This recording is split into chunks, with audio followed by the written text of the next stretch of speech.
O principal objetivo da educação é criar pessoas capazes de fazer coisas novas, e não sempre repetir o que outras gerações fizeram.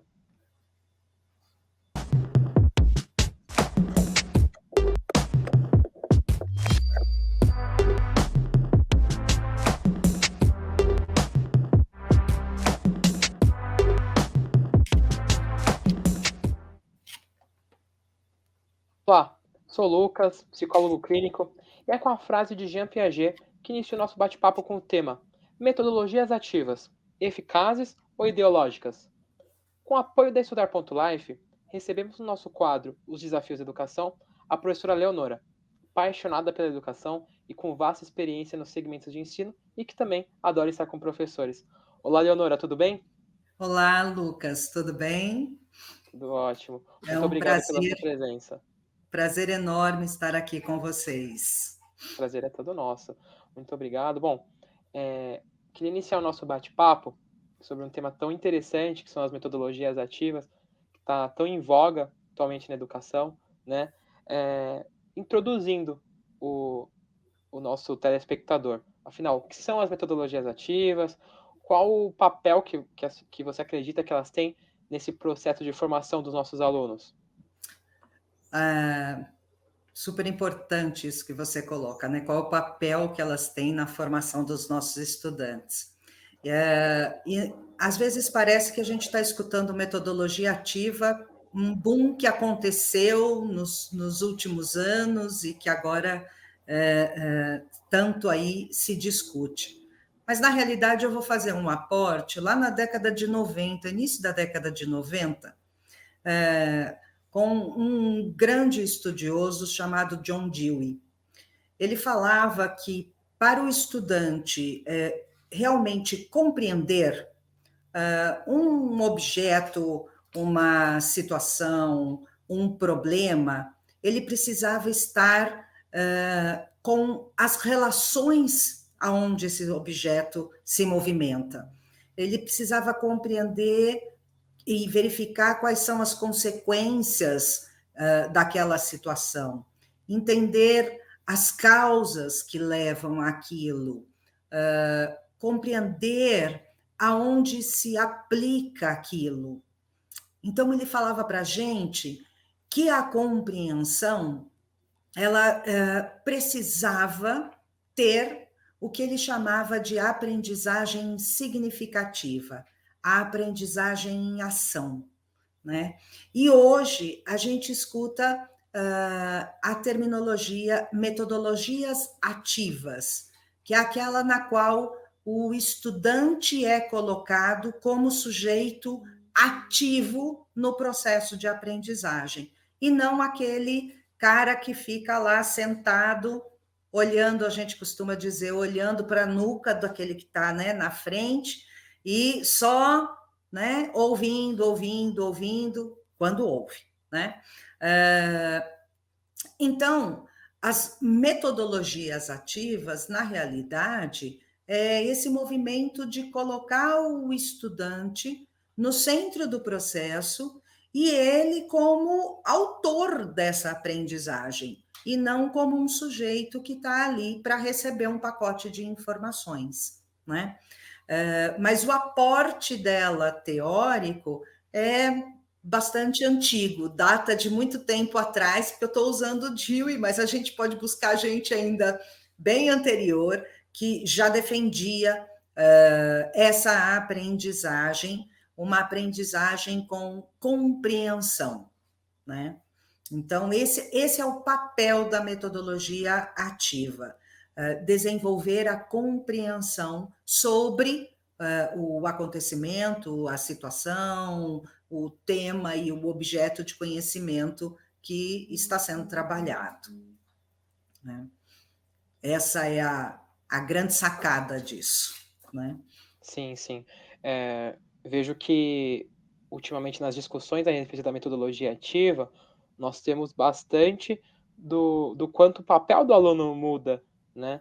Então, de mero espectador ali, ele passa a ser um sujeito literalmente ativo no seu processo de aprendizagem, não delegando ao professor apenas isso. Eu acho que, isso também é interessante, sabe, professora, porque veja, quando nós compartilhamos mais, e eu acho que é muita carga sobre o professor, né?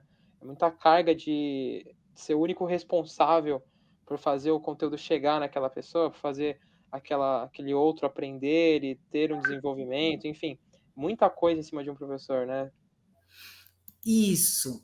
E a responsabilidade sobre a aprendizagem, ela sempre foi alocada na mão do professor, né? Como se só ele tivesse essa responsabilidade. E a aprendizagem depende do sujeito, ela não é uma aprendizagem externa, né? Então, a aprendizagem pressupõe processos internos que vão se alterando na medida em que novas informações vão chegando, né? E novos conhecimentos vão sendo adquiridos. Esse movimento, ele é um movimento de processos internos, que são processos cognitivos. Daí a importância do professor ser um sujeito mediador dessa aprendizagem e não simplesmente um transmissor de conteúdos, né? Que legal, que legal. Muito legal ouvir isso, viu, professora? E a partir dessa explicação, acho que introduz bem aos nossos telespectadores um pouco do que são essas metodologias ativas e essa segunda parte em que você explicou esse papel não mais passivo do aluno, já dão aí um norte de como ela funciona, né? Então, quais são essas competências, as habilidades que esses alunos desenvolvem a partir de uma metodologia ativa? Quando nós pensamos sobre esse viés do sujeito ativo, nós não nos referimos simplesmente àqueles conteúdos, aquelas definições que nós guardamos na memória, né?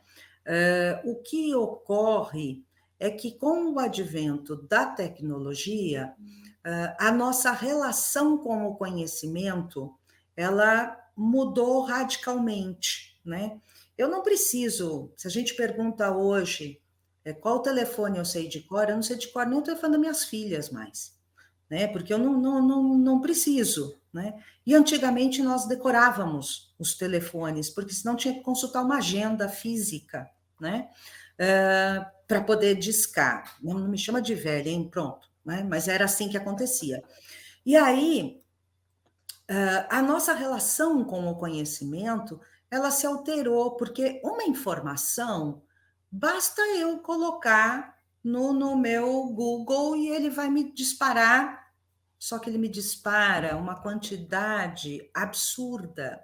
E eu preciso ter uma capacidade de saber discernir aquilo que é importante, eu tenho que ter uma capacidade de discernir aquilo que me atende daquelas informações. Então, a minha maneira de me relacionar com o conhecimento já não é mais a mesma do que era no papel da escola antigamente, né? Então, a gente fala que a escola de antigamente era uma escola enciclopédica. Ela vinha com um volume monstruoso de conteúdos que o sujeito tinha que decorar. E ele decorava simplesmente para tirar nota na prova, né? Passou a prova, ele esquecia tudo. Ou passou o momento de um semestre para o outro, de um ano para o outro, ele também deletava tudo. E hoje em dia, eu não preciso ter essa memória curta. Essa memória curta eu tenho na palma da mão, no meu computador. Agora, eu preciso ter um outro tipo de habilidade, que a gente chama de processos cognitivos mais complexos. Eu preciso ter a capacidade de aplicar algumas coisas, eu preciso ter a capacidade de julgar determinados eventos, mas eu não posso fazer um julgamento vazio, eu preciso ter critérios, eu preciso ter embasamento teórico, eu preciso ter embasamento legal. Então, essas capacidades, elas não são capacidades aonde eu simplesmente decoro e dou a resposta. São capacidades que exigem análise, que exigem síntese, que exigem a capacidade de avaliação, e são essas capacidades que compõem as competências que nós hoje discutimos para a educação em todos os níveis de ensino e em todos os segmentos de cursos, né, e variados cursos. Nós não queremos alguém apenas reproduzindo, mas nós queremos alguém que, como você iniciou aí a sua fala, alguém que seja capaz de transformar aquilo. E ao transformar, nós vamos dizer que o sujeito está sendo competente, porque ele está pegando um objeto de conhecimento e está alocando de um modo criativo e dando uma outra interpretação para ele, fazendo um outro uso, uma outra aplicação. Ele traz um outro elemento. Isso é competência. E são competências que necessitam de um sujeito ativo. Ninguém faz isso só procurando no saber enciclopédico, né? Eu preciso ter uma visão mais sistêmica, eu preciso ser proativo, eu preciso ser investigador do acontecido. Então, as competências que são promovidas pelas metodologias ativas são essas habilidades que trazem processos cognitivos mais complexos, que não estão pautados somente na memória e o saber esvaziado de sentido. Eu vejo que é muito legal pensar nas metodologias ativas justamente para essa última frase que você trouxe, né? Porque, veja, de que adianta, por exemplo, um aluno que saiba todas as datas importantes do Brasil, né? Então ele sabe que em 1500 nós tivemos uma, 1789, e não sabe interpretar, né, esses fatores. Então, de que maneira, qual foi o cunho político existente? Poxa, por que os portugueses vieram ali para o Brasil? E, sabe, eu acho que a metodologia ativa traz muito isso do saber ganhar um significado, né? Ele ganhar realmente um Isso. significado que faça o sujeito interpretar, coloque ele num papel de interpretação, de não ver apenas o que está ali, mas de caracterizar melhor os contextos existentes numa certa situação. Isso não vale só para ciências humanas, né? Eu acredito que vale também acho que para qualquer tipo de ensino. Né? Para todo quanto é tipo de ensino hoje, por exemplo, nós já discutimos o letramento da ciência de dados, né? Nós vivemos num mundo aonde os dados ganharam uma corporificação, né? Fantástica. Nesses tempos de pandemia, isso foi extremamente relevante, né? Nas tomadas de decisão e na compreensão das pessoas, né? Então, nós precisamos alargar, né, essas nossas percepções sobre os conteúdos, vou chamar de conteúdos escolares, esteja em que nível for, em que momento for, tanto da educação básica como do ensino superior, como da parte dos cursos livres, esses conteúdos esvaziados de sentido e sem propósito, né, no mundo atual, ele não faz ninguém agir. Realmente, realmente. Que bela reflexão, bela reflexão. E já que você tocou nesse aspecto de trouxe aí novas aplicações de uma metodologia ativa, tem uma dúvida minha, acho que seria legal a gente trazer aqui, porque pode ser que os outros professores também tenham essa questão, né? Hoje a gente pensa bastante na educação online, ensino digital, né? Então, como você correlaciona as metodologias ativas com essas pautas? Você acha que é necessário inseri-las em todos esses tipos de curso? Existe um limite para essa utilização?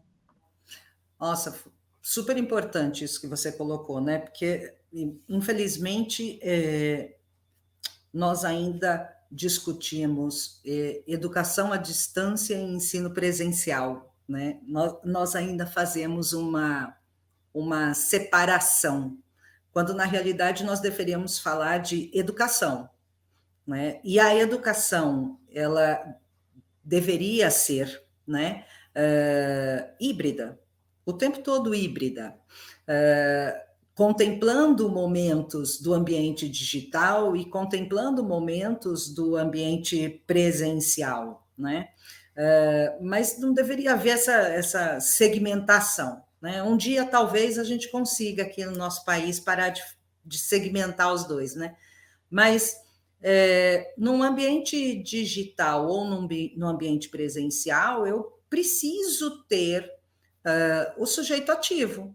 Não importa. Não importa se eu estou online ou se eu estou offline. Eu preciso ser ativo sobre o meu processo de aprendizagem. Eu preciso saber o que eu sei fazer com esses saberes que eu estou em diálogo e mediados por um professor.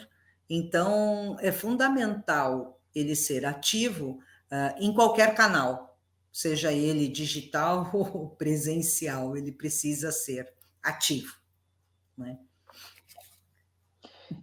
Como um professor ele pode fazer uso dessas metodologias ativas naquele momento de formatar um curso, no momento de criar um plano de ensino ou algum tipo de grade curricular, né? Não sei. Quais são as dicas que você daria, Leonora? Olha, quando a gente pensa na organização de um curso, a primeira coisa que eu preciso pensar é assim: quais são os meus objetivos de aprendizagem? O que o sujeito que vem fazer o curso comigo, seja ele qual for, vai aprender? E aí eu tenho que engatar uma pergunta: o que ele vai saber fazer com esses saberes? Porque não adianta só ele saber, ele precisa saber fazer. Quando a gente pensa isso, eu já determino automaticamente quais são as evidências de aprendizagem.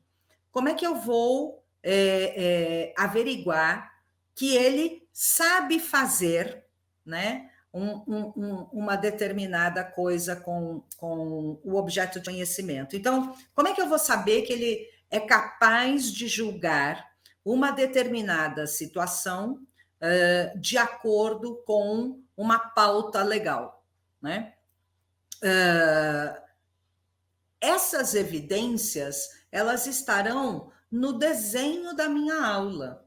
E aí, quando eu penso no desenho da minha aula, se ele vai ser capaz de julgar uma determinada situação com base em alguns critérios legais, a minha aula vai trazer a situação e vai trazer o conjunto de critérios para que ele saiba alocar esses critérios dentro daquela situação, julgando a veracidade do critério ou não, a adequação do critério à situação.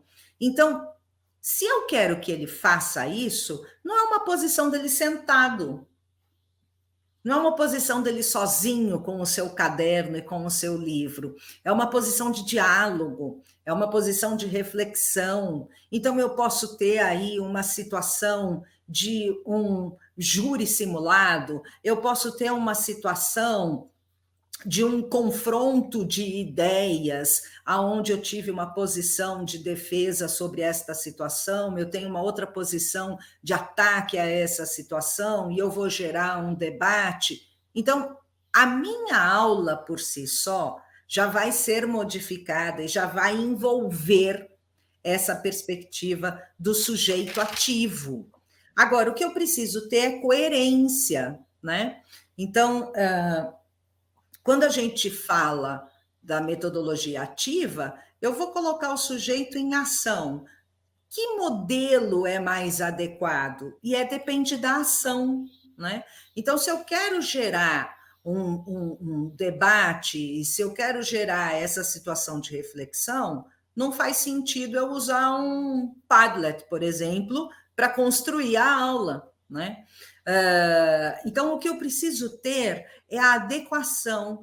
Qual é a ferramenta que eu pego para adequar corretamente e ficar coerente à proposta da atividade que vai ser desenvolvida?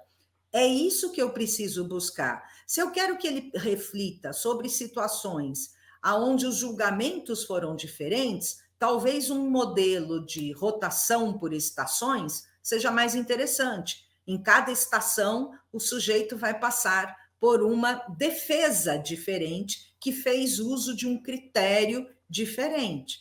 E aí, a partir daí, ele pode constituir um percurso para, ao final, conseguir chegar nessa perspectiva que o professor espera. Então, quando o professor elabora a sua construção, ele precisa pensar o que ele deseja que o aluno saiba fazer, como que ele recolhe as evidências dessa aprendizagem, desse saber fazer, e, por conseguinte, ele desenha a sua aula, planeja a sua aula, trazendo as ferramentas que são adequadas à ação que está sendo colocada para o estudante executar. Fez sentido? Fez todo sentido. achei que tá bem casado com o uso das metodologias ativas também, né? E que no fundo é um papel do professor como, né, um papel de facilitador, mas também eu acho interessante pensar nessa divisão da responsabilidade, né? Nesse dar responsabilidade também ao estudante de juntos ali construírem esse conhecimento. E até nesse trazendo para esse lado a nossa conversa, tá aí algo que eu sempre fico me matutando, fico pensando, poxa, mas como a gente consegue avaliar as pessoas de forma justa, né? Como que a gente pode fazer com que a avaliação seja realmente um caminho mais humano, que contribua efetivamente para o desenvolvimento acadêmico desse aluno, mas ao mesmo tempo que não seja algo taxativo, que não seja algo que desanime, desestimule o aluno. Como fazer esse meio campo, Leonora? Olha, esse ainda é um grande desafio na educação, toda ela, né? Exceto, eu vou dizer, da educação infantil, eu acho que é a única que sabe fazer isso, o resto nós ainda estamos aprendendo. Nós estamos discutindo muito como fazer a aula, né? Agora a gente precisa avançar no como fazer a avaliação. Eu gostei do termo que você usou, humanizar, né? Porque a avaliação é vista como a tortura, né? Porque a avaliação ela é o rótulo do meu fracasso, né? E a avaliação sempre esteve vinculada no percurso educacional de qualquer sujeito, né? Tenha ele 15 anos ou tenha ele 70 anos, o percurso educacional de qualquer sujeito ligado à avaliação é sempre o mesmo. A sensação de vão me classificar para saber se eu vou poder ser promovido ou reprovado, né? Então, a avaliação sempre esteve dentro dessa perspectiva. Ela nunca esteve associada à avaliação para aprender mais. Ela sempre esteve associada à avaliação da aprendizagem, que passou, que está para trás, né? Já foi. Tanto que é muito comum a gente ouvir dos estudantes, inclusive no ensino superior, a gente escuta muito isso, né? Não, mas isso aí eu já passei, pronto. Não, já tenho nota, não preciso nem estudar para a prova. Né? Como se Então, fosse só para aquilo, né? Que é servisse só para isso, aquilo, né? só para nota, né? Então, se a finalidade é só essa, ela não tem sentido. E quando a gente fala de avaliação, quer seja uma avaliação interna, que é uma avaliação pedagógica do sujeito mediador, facilitador, que está conduzindo o curso, quer seja uma avaliação externa, nós temos os nossos órgãos oficiais aí que realizam essas avaliações, elas tem de servir para orientar, né? Ninguém gosta de tatear no escuro. Ninguém gosta. Todos nós gostamos de andar por onde conhecemos o caminho e sabendo o que está dando certo, o que está dando errado, né? Esse é um desejo de todo ser humano. Mas a avaliação não segue nessa perspectiva, né? Então, é preciso se pensar sobre outros tipos de avaliações que organizam essa avaliação pedagógica que ocorre na sala de aula, né? Essa avaliação que ocorre na relação professor-estudante, estudante-estudante. E essa avaliação, ela não pode ser só para nota. Isso é inconcebível. Nós temos aí pesquisas que nos alimentam com contribuições fantásticas que datam aí da década de 80. De lá para cá, a pesquisa científica em torno da avaliação pedagógica tem aí se revelado bastante elucidativa para a gente mudar, né? E isso precisa ser incorporado. Então, se a gente pega aí nos Estados Unidos, uma grande referência é o autor Paul Black. Nós temos aí em França Charles Radi, Philippe Perrenot. Portugal, a gente tem aí Domingos Fernandes. Nós temos muitos autores que vêm defendendo a avaliação pedagógica que está a serviço da aprendizagem. É uma avaliação para aprender, não é uma avaliação para nota. É uma avaliação para melhorar a aprendizagem. E isso, novamente, coloca essa relação professor e aluno numa relação dialógica, numa relação de interação e numa relação de iguais, né? Isso é fantástico quando a gente tem essa relação de iguais. Estamos aprendendo juntos, né? E é muito simbólico, né? Muito simbólico trazer essa equiparação, porque eu já, durante a faculdade, durante alguns outros estudos, eu tive bastante outros métodos de ensino de outros lugares, por exemplo, que aboliam, por exemplo, aquele momento, aquele local um pouquinho mais elevado em que o professor fica, para equiparar, né? Para trazer ali que não é ninguém melhor do que você que está ali passando o conteúdo, é alguém que talvez domine, mas está pronto a compartilhar, né? Está pronto a discutir, a receber intervenções, a receber opiniões contrárias e construir junto, talvez, um novo conhecimento. Então, acho que esse papel é muito, muito legal e muito relevante também, viu, Leonora? É fundamental, né? Eu dei aula no tablato. Ai, que horror. E assim, a gente fala dessa relação de construir conhecimentos, porque a velocidade com que as coisas mudam hoje é assustadora, né?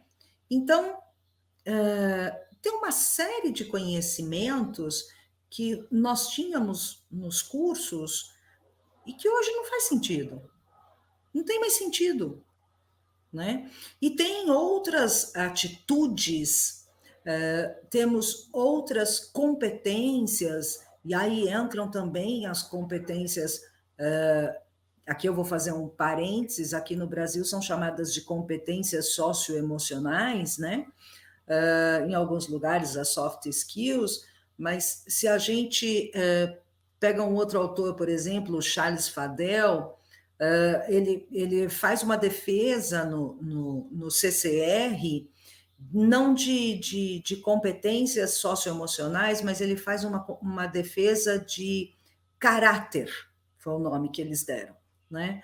Então, o pensamento crítico, a criatividade, são características do caráter e que precisam estar presentes dentro dos ambientes escolares, qualquer que seja o nível de ensino, né? Não dá, nós não vivemos mais na sociedade industrial. Ela já passou já um bom tempo para trás, né? Então, o sujeito que só aperta botões não nos interessa mais e não sobrevive no mercado, né? Então, precisamos mudar. E para mudar, a avaliação tem de estar a serviço desse sujeito também, para que ele possa, né, operar essa avaliação junto com o professor. Né? Para que ele consiga ter um processo reflexivo de também se avaliar, né? Eu acho que a avaliação poucas vezes abre essa brecha. Mudando só um pouquinho, mas continuando nas avaliações, talvez, não sei se seria um tema polêmico, mas é uma dúvida que eu tenho e acho que seria legal trazer para cá também, que seria a respeito dos cursos livres, porque muitas vezes eles acabam dispensando qualquer tipo de avaliação. Você acha que isso é um método? É por, sei lá, uma preguiça mesmo de desenvolver, de elaborar e desenvolver algum método? Como você vê esse panorama, Leonora? Eu acho que não é nem uma questão de método, nem de preguiça. Eu acho que é uma coisa muito cultural, né? É livre, então não precisa avaliação, porque a avaliação sempre foi vinculada à nota, né? A classificação e à promoção, né? Ou a certificação. Então, se eu não tenho essa perspectiva, o curso livre acaba não tendo avaliação, porque ela é entendida desse modo. Por outro lado, se eu quero garantir a eficiência e a eficácia de um curso, minimamente eu tenho que saber dos resultados dele, né? E como é que eu pondero esses resultados? Como é que eu enxergo esses resultados? Como é que eu recolho esses resultados? Né? Então, assim, as evidências da aprendizagem são fundamentais para o sucesso de um curso, né? Qualquer que seja ele, né? Mesmo sendo livre. Então, eu acho que essa perspectiva do método da preguiça está muito mais vinculada ao propósito que sempre teve a avaliação no nosso país. Né? Você acha que a avaliação ela tem que ser, ela deve ser direcionada ali para dentro, uma espécie de uma relação mais dogmática com o conteúdo abordado, ou você acha que ela deve ser externa, né? Voltada para o mercado de trabalho, para as competências mais aderentes àquela profissão? Como você vê isso? Olha, a avaliação, quando a gente pensa num curso, óbvio que nós temos conteúdos, aprendizagens, que são aprendizagens do campo memorístico, né? Nós falamos que são conhecimentos factuais, são conhecimentos que eu preciso ter, né? Mas existe um corpo de conhecimentos que é um corpo de conhecimento conceitual, ele é procedimental. E esse corpo de conhecimentos, ele precisa ter na sua raiz, né, a ação do estudante e o acompanhamento do professor. E aí, quando a gente pensa nesse sentido, se eu quero que ele saiba de cor um conjunto de saberes, eu aplico um teste, aplico uma provinha, né? E ele responde lá umas perguntas e eu sei se ele sabe aqueles saberes. Agora, se eu quero que ele seja capaz de fazer algo com este saber, a minha avaliação também muda, né? A minha avaliação não pode ser somente a avaliação tradicional que a gente conhece, né? Aquela avaliação da prova, das questões fechadas, das questões abertas. Então, eu preciso ampliar o escopo dessa avaliação e dos instrumentos que eu uso para fazer essa avaliação, né? Então, se o sujeito está num debate, eu não posso avaliar o debate? Posso, Mas para eu avaliar o debate, eu preciso ter uma pauta onde eu acompanho esse debate, eu preciso constituir, né, um dispositivo que me permita gerenciar o debate e, ao mesmo tempo, recolher as informações que eu preciso, né? Agora, quando a gente pensa nisso, é impreterível a gente pensar que a avaliação ela também precisa ser uma via de mão dupla. Ela não é do professor sobre o aluno, ela também precisa ser do aluno sobre si mesmo. Sim, sim. Eu concordo totalmente, viu? Eu acho que ter a avaliação como uma parceira aí, né? Como um método que realmente auxilie tanto o aluno quanto o professor. Porque senão eu vejo que ela acaba não fazendo sentido. Né? Acaba que ela existe só para cumprir tabela, né? Se avalia por avaliar, se avalia porque precisa ali ter um aprovado, ter uma média lá 7, 6, enfim, seja qual for, no final de um semestre, no final de um bimestre, né? E perde totalmente sua validade. E trazendo isso para o lado do professor e também já ligando com algumas dessas coisas que eu trouxe, como você acha que o professor ele pode auxiliar, ele pode instigar o aluno a refletir sobre a própria aprendizagem? Se existe algum método avaliativo para definir isso? Nossa, isso que você traz é algo que eu acho que é o sonho de consumo de todo professor, né? Todos nós, professores, desejamos um sujeito que seja capaz, assim, de refletir sobre a sua aprendizagem. Esse é o desejo. Agora a gente precisa partir para a ação. E nenhum estudante faz isso da noite para o dia, né? Ele precisa aprender a fazer isso. Nós chamamos de autorregulação. O sujeito que é capaz de se regular durante o processo de aprendizagem. E para ele aprender a se regular, o professor precisa aprender o que é a autorregulação. Ele precisa aprender isso. E como que ele ensina isso. Então, isso está dentro de um campo teórico que fala, que é denominado por avaliação formativa. Já tem outros nomes aí que foram dados, mas é mais conhecida como avaliação formativa. E ela faz parte desse conjunto desses autores que eu citei anteriormente, que já vem defendendo a avaliação nessa perspectiva do estudante se tornar responsável pela aprendizagem também. E aí, para isso, eu preciso inserir durante o meu processo dispositivos que ajudem o estudante a se autorregular. E esses dispositivos são variados, né? Então, eu posso usar uma rubrica para aprendizagem, eu posso usar uma pauta para o estudante, existem outras dinâmicas também possíveis para serem utilizadas em sala de aula, e a avaliação formativa, ela se consolida não porque ela está no processo ajudando o estudante, mas porque ela permite o estudante se autorregular. Ela só é formativa quando o estudante aprende a se autorregular no processo. E aí essa autorregulação, ela tem no seu cerne uma capacidade de se autoconhecer, uma capacidade de autoavaliar o que eu estou fazendo, né?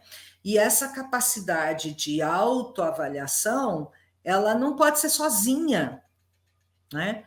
Quantos estudantes a gente escuta assim, ele falando assim, eu sou ótimo, e na perspectiva de um outro ele não é, na perspectiva do professor ele não é, né? Então, é preciso ter uma interação, e essa interação é dada por um feedback, mas precisa ser um feedback de alta qualidade, um feedback construtivo, um feedback que está dentro um pouco dessa perspectiva que você colocou de humanizar a avaliação, né?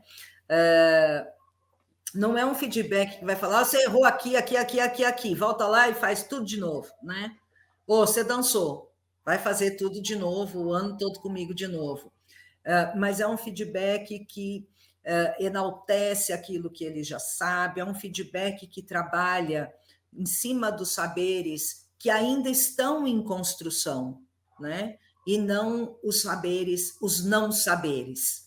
Ele trabalha em cima daquilo que está em construção. Então, é essa perspectiva de avaliação formativa. E aí eu recomendo ler Paul Black, Hadi, Perrenot, Domingos Fernandes, que são caras que trazem aí para a gente muitos insumos para trabalhar, né? Realmente. Eu acho que é pensar na avaliação não como uma medida punitiva, né? Mas uma medida construtiva, né? De Isso. saber. E, Essa Leonora, medida construtiva é uma medida em que o estudante ele não vai se avaliar perante a média da turma, mas ele vai se avaliar a si mesmo perante um outro momento do percurso. Aonde eu estava, como eu estou agora, o que eu preciso fazer agora para mudar o meu percurso, né? Então, não é uma avaliação que se dá dentro de um padrão normativo, né, que estabelece o critério para todos, mas ela se dá em cima de critérios que são elaborados para o estudante se autoavaliar. Ele é denominado como o caráter ipsativo da avaliação. e acaba sendo ali, entre aspas, né, uma um momento em que ele se auto-engaja, né, de auto-engajamento do estudante, porque, pô, ele pensa, meu, se eu tô querendo objetivo X, eu vou ter que melhorar em tais aspectos, né? Ele consegue ter de forma mais clara, mais nítida. E acho que as metodologias ativas também conseguem trazer isso de uma forma mais visual também, né? Quando você pensa em, sei lá, gráficos de desempenho, de porcentagens, os tipos de tarefas em grupo que podem auxiliá-lo também a ter essa visão, eu acho que são todos aspectos que vão contribuindo para essa tomada desse saber, né? Uma tomada sobre um saber próprio, uma autorreflexão, que está muito ligado com o que você trouxe. Isso, é isso aí. E, na sua opinião, Donora, qual que é o maior desafio da educação hoje? Acho que a gente tem aí alguns desafios, né? Então, muitos. Especialmente após esse tempo todo pandêmico, que ele fez deixar claro para todo mundo qual é a situação das desigualdades que a gente tem aí no nosso país. Mas, ao mesmo tempo, ela possibilitou a gente repensar o que eu entendo ser o maior desafio da educação, que é ultrapassar esses limites do saber enciclopédico, da escola conteudista, né? Penso que a gente precisa caminhar para currículos novos, currículos que não discutem conteúdos isolados, mas discutem os objetos de conhecimento em suas relações, no seu uso, né? E isso é um tipo de currículo que não vai estar fundado nas disciplinas ou nas unidades disciplinares isoladamente. É um currículo que se dá na articulação dos objetos de conhecimento que são oriundos de diferentes áreas, de diferentes domínios. Então, eu penso que o nosso maior desafio está em ultrapassar essa escola que sempre priorizou a memória, né, em detrimento da compreensão e da construção dos saberes. Ótimo.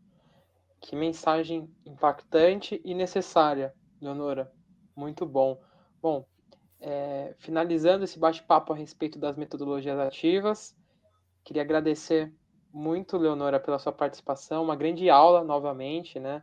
Aqui no quadro sobre os desafios da educação, nós estamos tendo em cada bate-papo uma aula diferente que se complementa, isso é muito legal, e as pessoas que estão acompanhando vão poder atestar que todos os conteúdos se ligam de uma forma muito interessante, né? Acabam se ligando de uma maneira muito rica e vai produzindo um novo saber, né? A gente espera que isso instigue as pessoas, que faça com que elas pesquisem mais e vão atrás e que consigam contribuir, né, para a educação como um todo, para formar profissionais cada vez mais engajados em metodologias tão relevantes. Muito obrigado, viu? Eu que agradeço, Lucas, a oportunidade e um grande abraço para todos que nos assistem. Então, finalizando esse bate-papo a respeito das metodologias ativas, eu sou o Lucas Félix e vou conduzir vocês nessa primeira temporada da série Desafios da Educação. Muito obrigado.